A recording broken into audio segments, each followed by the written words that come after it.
So, my background is in the area of effective instruction. And of course, as a behavior analyst, it just is a good marriage between the two. For me, teaching all of my instructional classes for students in general education and special education, and using the framework of behavior analysis. And the reason why I like it so much is it's all about setting students up for success. And there's a very famous quote. It's by Siegfried Engelmann. And Zig Engelmann is the father of direct instruction. That's big D, big I. He was a very well-known professor at the University of Oregon. And he, along with other authors, developed direct instruction programs like reading mastery, spelling mastery, reasoning and writing, a lot of programs that were and are still used in schools. And his statement was, if the student or learner hasn't learned, the teacher hasn't taught. And the reason why I like that is it does not place blame on the students. It indicates that if a student is not acquiring a skill, we as educators need to look in the mirror and say, well, wait a minute, if this student is not learning, then it's up to us to be detectives to figure out a way to get the student to learn, right? So as educators, we don't blame students for their lack of skill. We put the onus on the teacher, on the educator, to figure out a way to make a difference in the life of the student. And one way of doing this is through a scope and sequence. Okay, so I'll show you one example. Now, good curricular programs that are used in schools have these amazing scope and sequences. And what this is it lays out all of the skills that the student is going to learn in a program. Okay, so this so happens to be a content area, science and social studies program to get kids to be able to access information from science and social studies textbooks. And what it does is it lays out the skills that you're going to learn, typically on the left side. And then it will, so this is much more vertical, right? Here are all the skills that are going to be taught. And then horizontally, it indicates when you're going to teach those skills. So you can see text connections is being taught here during these units, but SQ3R is not being taught at all. And the reason is that SQ3R has these precursor skills that need to be taught before we would teach SQ3R, for example. So you won't see any teaching here until you move into other units when SQ3R will come in. And what we do here is you'll see this symbol means strong teacher support. Then you move into moderate teacher support, student independence. Maybe there's some practice, and then knowledge checks.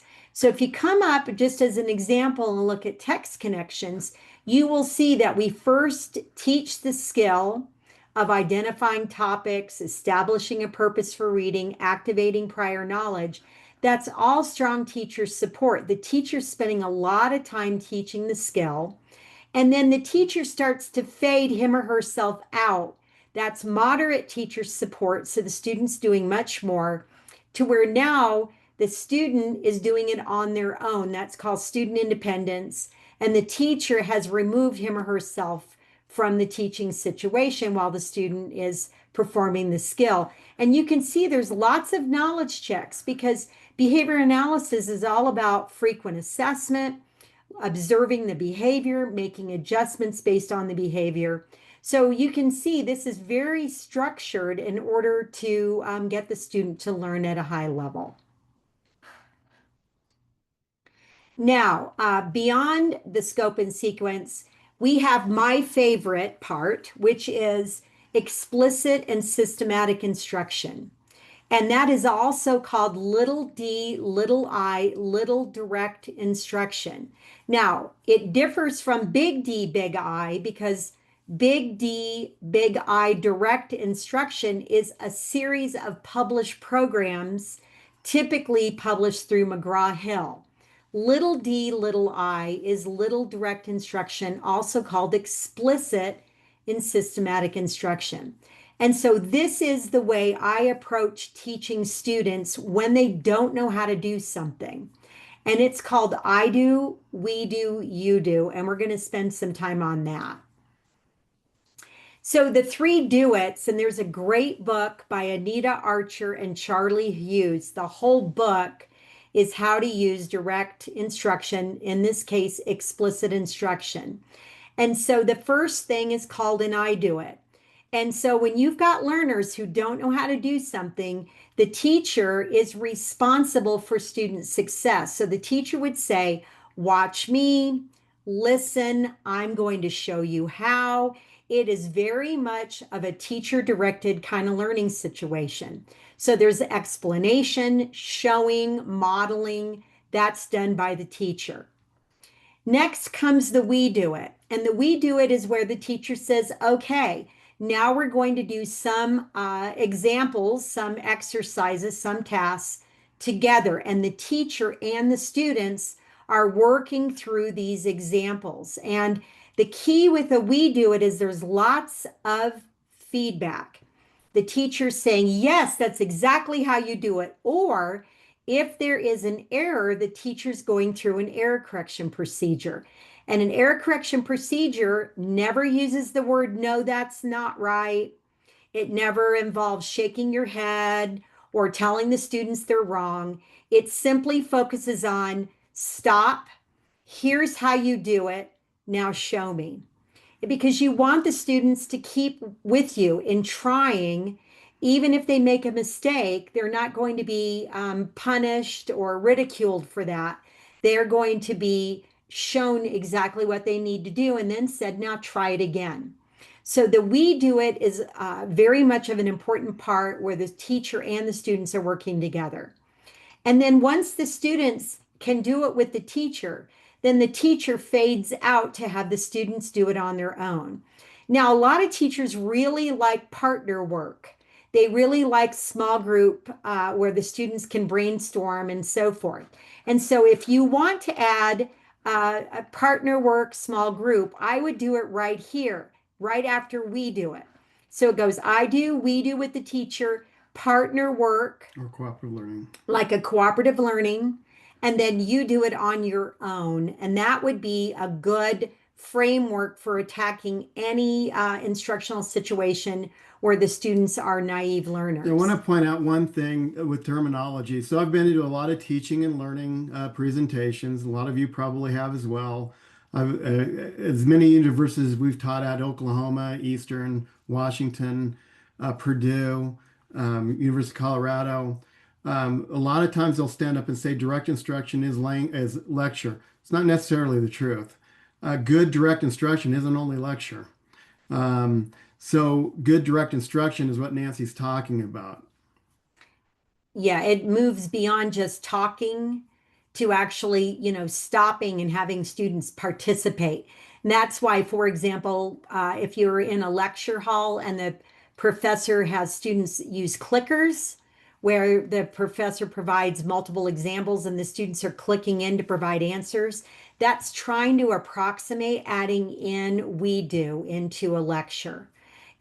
So direct instruction is not the same thing as the lecture method. The gradual release model, you can see there is a gradual release of teacher and moving the students into doing more. So model, guide, monitor the students, lots of mastery checks and review.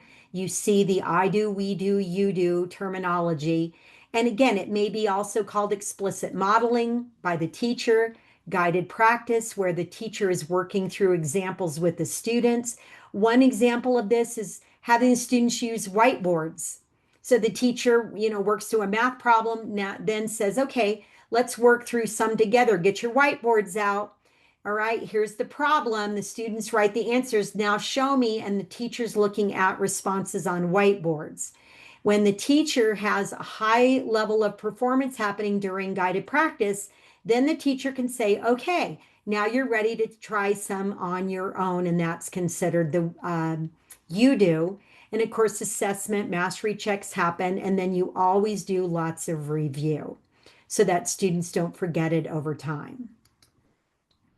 Now, the direct instruction model lays it out like this. It's just another way. And that says on the left, when a student comes to you and does not know how to do something, the most effective and efficient way to teach them is through explicit instruction. Okay, it doesn't allow them to practice errors like a discovery-based model. Well, see if you know how to do it. You try, you fail, you try, you fail, you try, you fail, you try, you may get it. But then when you have to go back and try it again, you don't remember which way it was that you did it because you've practiced so much noise and so many errors. So a direct instruction will focus on I do, we do, you do when you don't know how to do it, but it carefully removes that teacher, that's mediated scaffolding, out of the situation to where students can do it on their own. We don't want to make kids prompt dependent. The only time they can do something is if the teacher's around. So we want students, of course, to be proficient learners and to do things on their own, but we would never start on the right if a student didn't know how to do something. Now, this is a teacher-directed instruction in a program.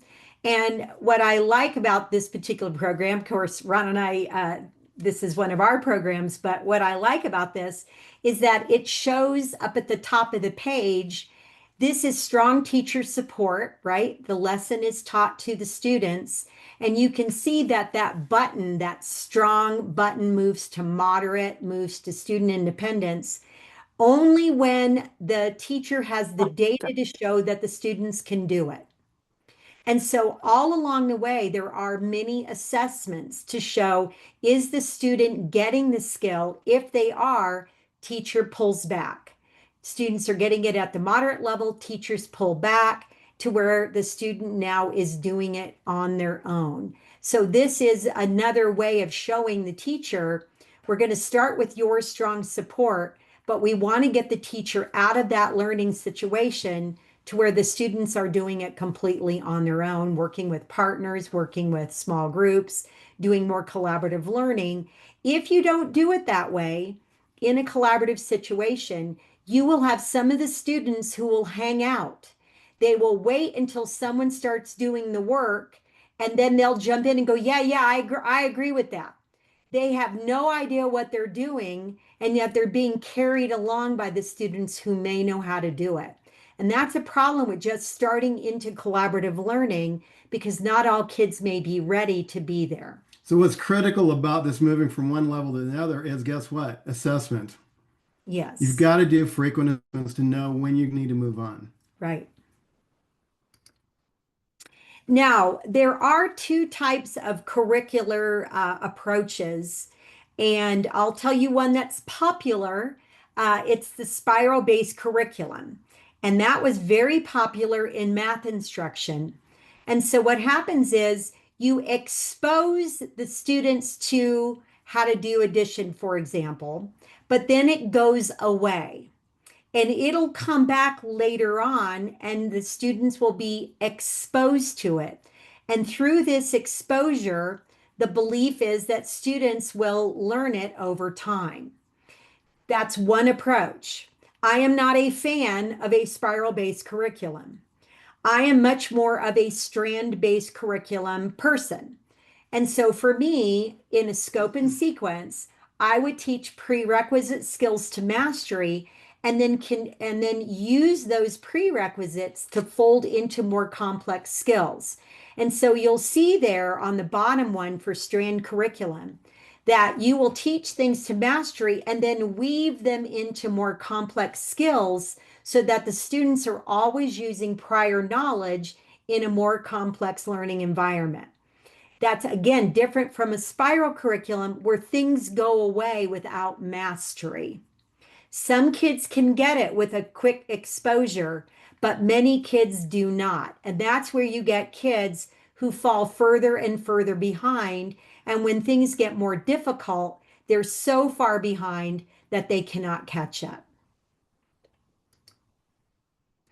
All right, so this is about, I'm a fan of John Hattie and John Hattie's meta-analyses, large-scale meta-analyses. And so the whole notion with what Hattie noted was explicit instruction and discovery. It's not an either or, but a when. And when I taught instruction courses for my undergraduates, they would come in and say explicit instruction is good or discovery is good, and so I would always say stop. It's not a matter of whether it's good or not, but when you would use it. So if you have limited knowledge and a history of having difficulty in learning something, you want to use much more than an explicit instructional approach. But if students come to you and they already have those skills, then of course you'd want to move them into much more of inquiry-based kinds of practices. That's substantial background knowledge and skills, and they have more of a history of academic success. So think of it as a continuum. When you have limited skills, you're much more explicit. And when you have skills that have been developed at high levels, then you can move into more project-based learning, problem-based learning, or discovery-based approaches.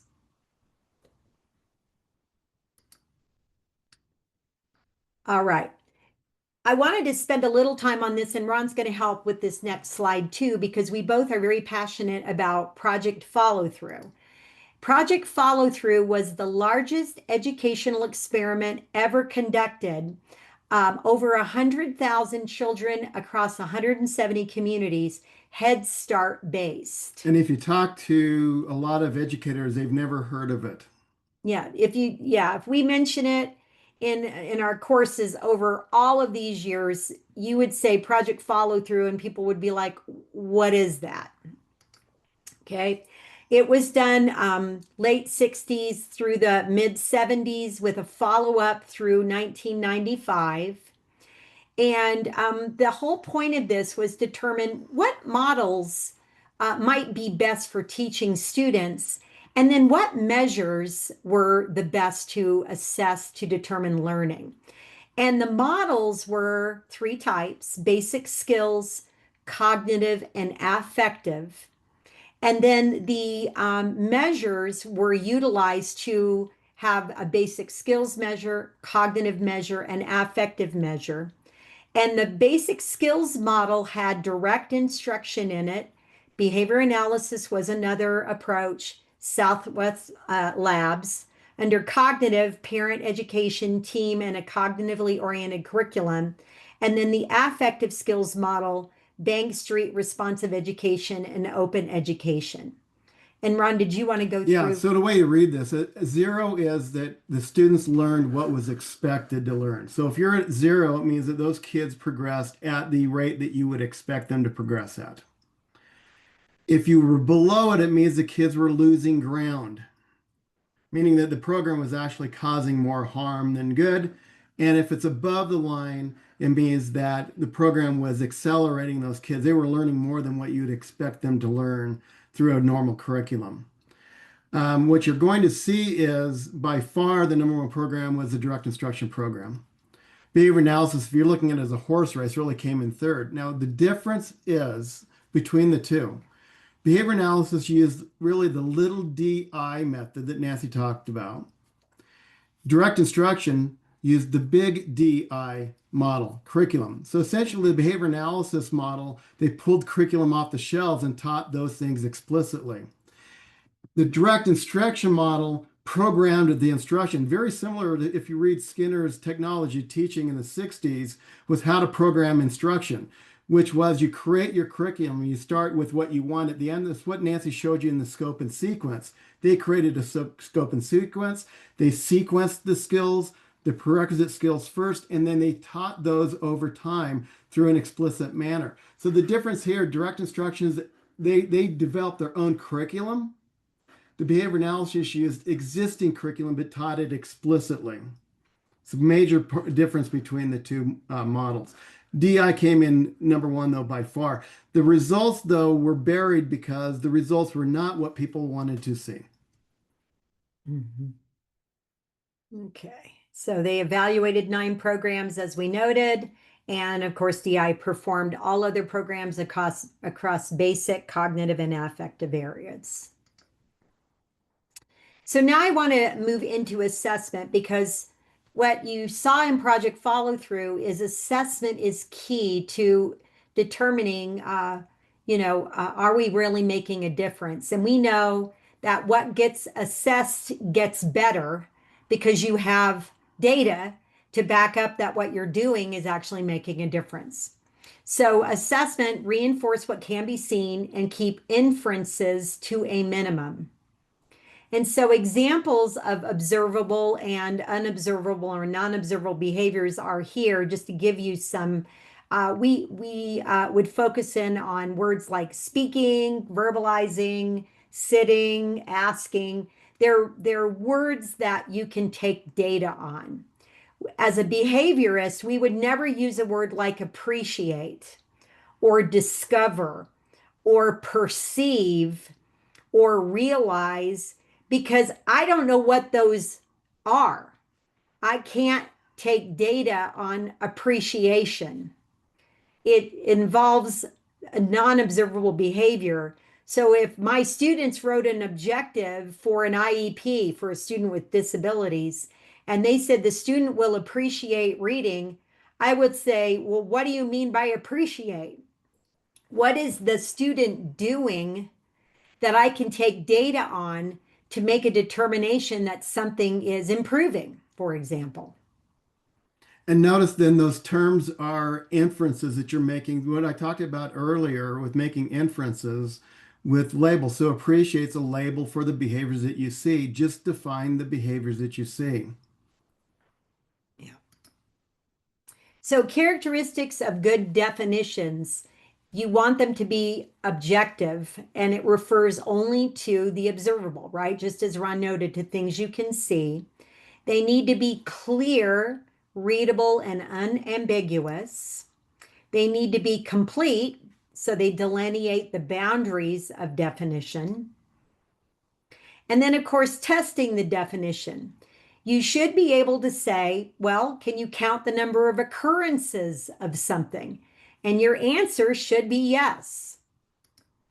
Will a stranger know what to look for based on a definition alone? And your answer should be yes. Can you break down a behavior into even smaller, more specific components? Your answer should be no. It should be set at a level that anyone could take data on it, and you should be able to get consistency across observers, for example. So we again mentioned reinforcing what can be seen, keeping inferences to a minimum. We should have consistency. It doesn't matter who does it, should be able to, take data on that. Ongoing assessment, we take data throughout the learning paradigm to ensure that what we're doing is actually working. And we do a lot of it's called progress monitoring, and we make data-based decisions, decisions that are based on where the student is, and we adjust accordingly.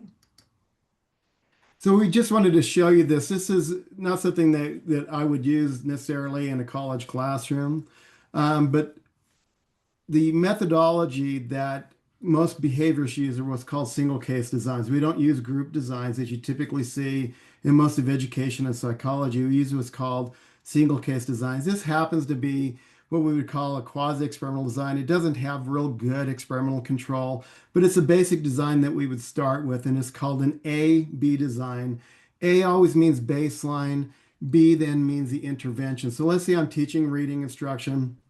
I take a baseline, I see where the student is, and then I implement the independent variable here, the reading instruction. The point of this is one of the reasons why we use single case designs is to look at the variability in and of itself.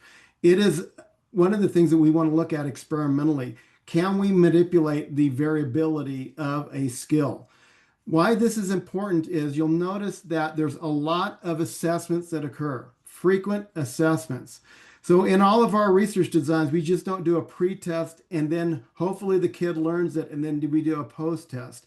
We do a lot of assessments throughout. We do a lot of progress monitoring throughout. So just wanted to show you the first basic design, and then it gets way more complex than this, but this is where we would start if I'm teaching research methodology from a single case design perspective. This is where we would start. It would be an A/B design. But the point is we take a lot of assessments, even in our research methods, procedures. All right. So, in terms of one way of doing this, it's called CBM, curriculum-based measurement. And we do a lot, whoops, sorry about that. We do a lot of progress monitoring. And these progress monitoring here we've got oral reading fluency data. It's where, for example, you have a student read quickly for 1 minute and you're tracking performance. It's called oral reading fluency, or ORF. But they're brief assessments, 1 to 5 minutes, conducted every week to every other week. I know teachers who do CBM every day. You count up how many corrects and how many errors, and you graph the data. And you can compare it to norms. So if you look at the table in the bottom right-hand corner, you'll see that you can determine how fast students read and make comparisons to grade 1 students who are at the 90th percentile, the 75th percentile, the 50th, 25th, and 10th percentile. And you can start looking at how many words students should be able to read based on these quick assessments. And you can make determinations about what you would expect to be an average weekly improvement over time. And so again, behavior analysis, we love CBM because it's operational, right? Anyone can take data on them. They make us better informed about the interventions that we're using. They're quick, and we use them to make database decisions. So when you look at the frequent assessments, these are brief assessments that occur over a period of time. This is used, I mentioned in terms of educational reform with RTI, response to intervention, MTSS, multi-tiered systems of supports. We use a lot of ongoing assessments to determine whether or not the students are making adequate progress. And if they're not, then we change what we're doing. So the assessment becomes the driving force of our instruction. Yeah. Okay. So now we're going to look at one example, precision teaching. Ogden Lindsley developed precision teaching. It's a progress monitoring tool. It's akin to curriculum-based measurement, but it uses a different chart. It's called a standard acceleration chart. And many universities teach precision teaching as part of their program, typically in special education. Or behavior analysis. Yeah, and behavior analysis. They're brief daily 1 minute assessments. You graph corrects, you graph errors. They do something a little differently, though. They determine acceleration, and that is how quickly is the learner making progress. And then they look at learning pictures, and we're going to show you some of these learning pictures. This is a great book, Kent Johnson, Elizabeth Street. Kent Johnson runs a school in Seattle called Morningside Academy, and they have this money back guarantee that if you don't make grade level improvements during the year, they refund your tuition. And from last knowledge of this, they hadn't refunded tuition because they are using behavior analysis and the power of precision teaching in all that they do. So the graph looks like this. It's not like a typical graph that you would see. It's a rate-based graph. So it's a semi-logarithmic scale graph. All right. And what you do is when you've taught something, you're going to move students into something called fluency building. And so in this approach, accuracy is good, but fluency is better. And just because a student knows it and they're slow does not mean that skill will maintain over time. So behaviorists will do a lot of work on fluency building only when you have accuracy. So they do a lot of time trials. And so here you've got a time trial sheet on the left. Here's a math one on the right-hand side. And then what you do is you graph how many the students get correct, and you graph what errors the students make. And then you can identify learning pictures. So you can see that JAWS, right? Corrects are going up, errors are going down. It looks like JAWS. And kids will label what their learning picture is. Takeoff, errors are stable, corrects are going up, right? And so then you do a lot of work around having the students identify what's their learning picture. So if you look at number one below, here you have corrects are going up, and it appears to me like errors are pretty stable if you drew a horizontal line through that. That to me looks like takeoff, for example. And so you look at learning pictures and you make decisions based on the learning pictures that students present. I would make a change on the maintaining learning picture, and I would make a change on anything that's worsening because you want students to have corrects going up and errors to One second. decrease.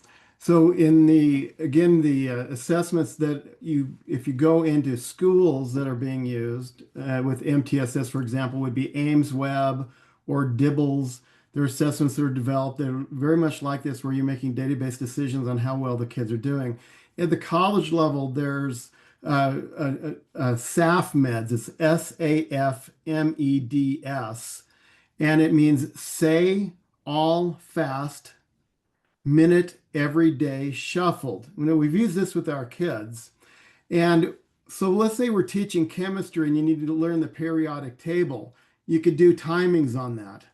And what you do is you do quick timings where you're going through cards and cue cards as quickly as you can to look at the symbols and what do the symbols mean in terms of the periodic table. And then what you do is you shuffle those again until you do that until the kid hits a certain level of proficiency, fluency, and then you may turn it over where you flip the card on the other side. So you don't have the symbol now, you have the definition and then the symbols on the other side. You could do that with vocabulary words as well. We could do that in behavior analysis. They do that a lot at Ohio State University in behavior analysis. So we have a lot of terms in behavior analysis. So I'd have the on one side of the card reinforcement. On the other side, I would have the presentation of a positive reinforcement, the presentation of a stimulus contingent upon a response that increases the future likelihood of the behavior. So the kids would get the card, say the definition, the next card as quickly as possible until they reach fluency on that particular behavior. So we're looking at rate measures then to determine whether or not the kids are acquiring their skills, and they'll maintain them better if they hit a fluency measure. So what I would do in a college class, I would time them, send them home to do homework to practice on it, and then they come back and they do it again. And they have to meet a certain criterion level in my class for to get pass off on that. But again, I could do that in any area. We did it with our kids with capitals of states, for example. So you could have a blank map and have the kids write in the state capitals of every state as quickly as they could and time them. And they get faster and faster each time they try it. And then they maintain that behavior over a period of time. Mm-hmm. So the acceleration that I mentioned, you can see in the graph on estimating acceleration. It just means that the line that you draw through your corrects should be about a times two acceleration. Now, if it's flatter, it's like a 1.4 or a 1.25. That means that they're slowly making progress in how fast they are. But you typically are looking at a times two acceleration. That's what you're shooting for in terms of the amount of practice so that the students can maintain the skill. Okay. And again, you make changes once students meet so many days of mastery at a certain acceleration, then you can move on to another skill. And this approach is used with kids with severe learning disabilities on up to college students who are in your classes. So you're depending on what you're teaching, you're looking at how quickly the kids are acquiring the skills. So In terms of measuring student behavior, researchers need measurement. We know that how scientists are operationalize empiricism. Without measurement, science is just guesswork and opinion. Applied behavior analysts measure behavior to answer questions. It's the basis for talking about behavior. And now we know practitioners need measurement to evaluate the effects of any intervention that they do before and after whatever treatment's provided. But it's also important to take data during the treatment, right? How long is this lasting? Are students getting it quickly? It helps our decision making, and it does help us to prevent mistakes from happening. So we don't want to continue with an ineffective treatment, and of course, we don't want to discontinue an effective treatment either. The benefits of measurement, it optimizes effectiveness, it verifies the legitimacy of the treatments we use, it allows us to identify and end the use of anything that's pseudoscience, it holds us accountable, and it allows us to meet ethical standards.